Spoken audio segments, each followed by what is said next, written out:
नमस्कार। दिल्ली के बॉर्डर्स पर चल रहा किसान आंदोलन सियासत को भी जबरदस्त ढंग से प्रभावित कर रहा है।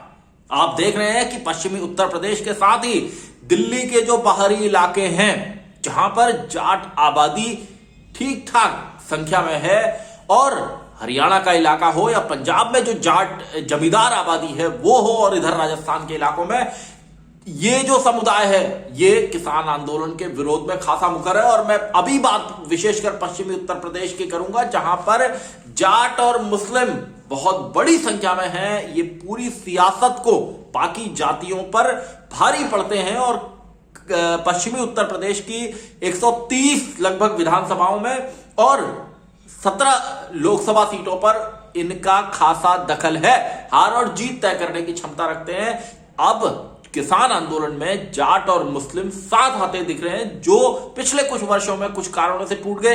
इन कारणों पर भी बात करूंगा। आप देख रहे हैं सत्यहिंदी.com।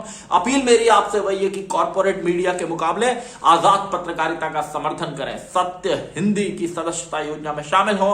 आर्थिक भुगतान का लिंक हमने डिस्क्रिप्शन में दिया हुआ। पश्चिमी उत्तर प्रदेश की जो सियासत है उसमें जाट और मुसलमानों की आबादी भी बहुत अच्छी है, दमखम। एक तो जाट आबादी के पास जमीन भी है, ताकत भी है, पैसा भी है, और मुसलमानों के पास बहुत अच्छी आबादी भी है और काफी असर कई विधानसभा सीटों पर इनका है। तो ऐसे में जब 2013 के कम्युनल राइट्स के बाद, सांप्रदायिक दंगों के बाद, ये जो समीकरण था, जो राष्ट्रीय लोकदल की बड़ी मजबूत ताकत हुआ करता था, जाट और मुस्लिम कॉम्बिनेशन, ये कॉम्बिनेशन जब टूटा तो इसका सीधा फायदा भारतीय जनता पार्टी को मिला। और हमने इस बात को देखा कि चाहे 1992 का वाकया हो जिसमें बाबरी मस्जिद को गिराया गया, या 2002 के गुजरात दंगे हो, या 2013 के कम्युनल राइट्स हो, उसमें ये जाट मुस्लिम इक्वेशन यहां की टूटी। लेकिन सबसे ज्यादा असर 2013 के दंगों का पड़ा, क्योंकि वो दंगे मुजफ्फरनगर से शुरू हुए और बाद में उसका व्यापक प्रभाव हुआ।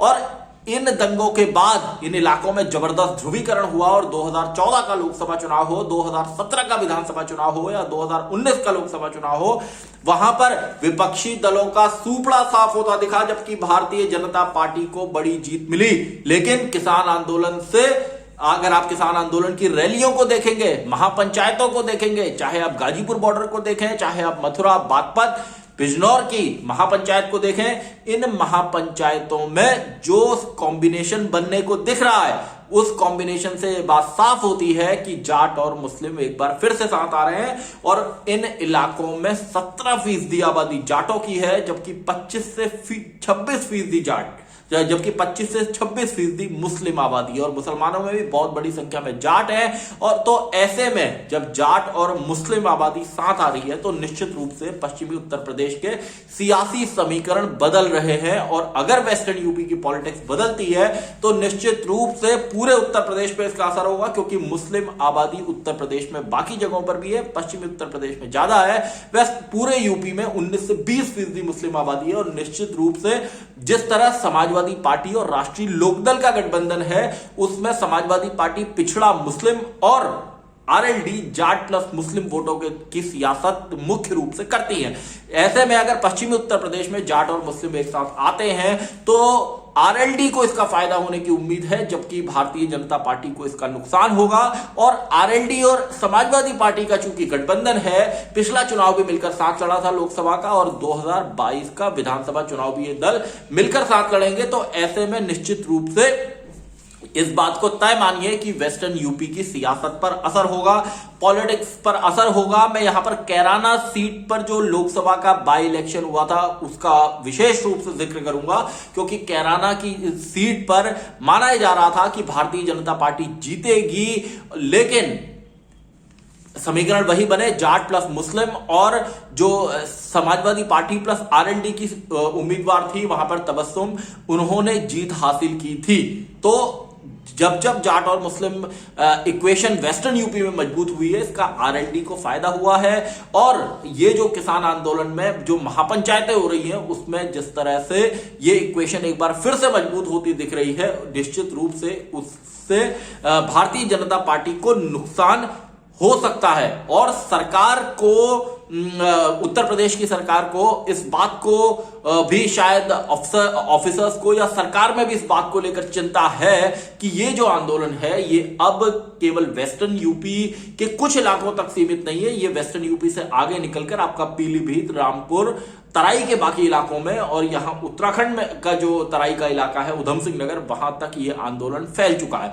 निश्चित रूप से ऐसे में जो सियासी समीकरण है पश्चिमी उत्तर प्रदेश के, उनके बदलने की उम्मीद है और ये कहा जाना चाहिए कि अगर अगले कुछ महीनों तक किसान आंदोलन जारी रहता है तो ये इक्वेशन एक बार फिर से मजबूत होगी, क्योंकि जिस तरह किसान नेता राकेश टिकैत के पक्ष में गाजियाबाद से लेकर सहारनपुर, बिजनौर, शामली, अमरोहा, यहां तक महापंचायतें हो रही हैं, छोटी छोटी बैठकें हो रही हैं, उनमें जिस तरह लोग आ रहे हैं सामने, उससे निश्चित रूप से ये कहा जाना चाहिए कि ये जो इक्वेशन अगर फिर से खड़ी हुई तो निश्चित रूप से यहां पर बीजेपी के लिए मुश्किल होगी। और उस बात की तरफ मैं फिर जोर देना चाहूंगा क्योंकि समाजवादी पार्टी प्लस राष्ट्रीय लोकदल का गठबंधन है, इसलिए पश्चिमी उत्तर प्रदेश में यह गठबंधन बेहतर काम कर सकता है। और यहां पर कांग्रेस, यहां पर बीएसपी एक अच्छी ताकत थी लेकिन पिछले कुछ चुनाव में उसको नुकसान हुआ है। कांग्रेस कोई बड़ी ताकत नहीं है, तो मुख्य मुकाबला इनके बीच में, सियासी मुकाबला, जोरदार मुकाबला इनके बीच में देखने को मिल सकता है। और ये हो सकता है कि अगर जाट फिर से चौधरी अजीत सिंह और जयंत चौधरी के साथ खड़ा हुआ तो और मुस्लिम वोटों का भी समर्थन उन्हें मिलेगा तो निश्चित रूप से समाजवादी पार्टी प्लस आरएलडी यहां बीजेपी को टक्कर देने में कामयाब होंगे। इसके बाद ये आंदोलन अगर उत्तर प्रदेश के पूरब में या बाकी इलाकों में फैलता है और वहां से भी जिस तरह खबरें आ रही है कि हालांकि वहां किसान छोटे मोटे प्रदर्शन कर रहे हैं लेकिन उनके आवाज को दबाने की कोशिश की जा रही है। सोशल मीडिया पर लगातार इसके वीडियो वायरल हो रहे हैं कि जहां पर किसान प्रदर्शन करने जाते हैं वहां पर पुलिस उन्हें रोकने की कोशिश करती है।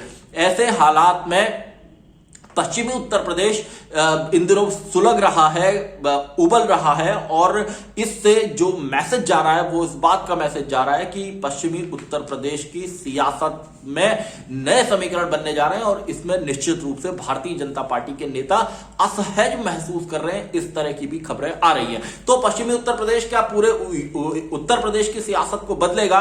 क्या यहां पर जो यहां से जो सियासी मैसेज जाएगा उसका असर क्या पूरे उत्तर प्रदेश में होगा? ये बातें इसलिए अहम हैं क्योंकि अगले एक साल में उत्तर प्रदेश में लोकसभा का चुनाव, विधानसभा का चुनाव होना है और उत्तर प्रदेश बहुत बड़ा प्रदेश है। यहां पर एक साल में विधानसभा चुनाव की तैयारियों के लिए बहुत कम वक्त होता है। ये ऐसे में देखना होगा कि भारतीय जनता पार्टी अपनी सियासी किलेबंदी को किस तरह करती है, अपने सियासी रणनीति को किस तरह बनाती है, क्योंकि निश्चित रूप से इससे चिंता भारतीय जनता पार्टी के अंदर भी है।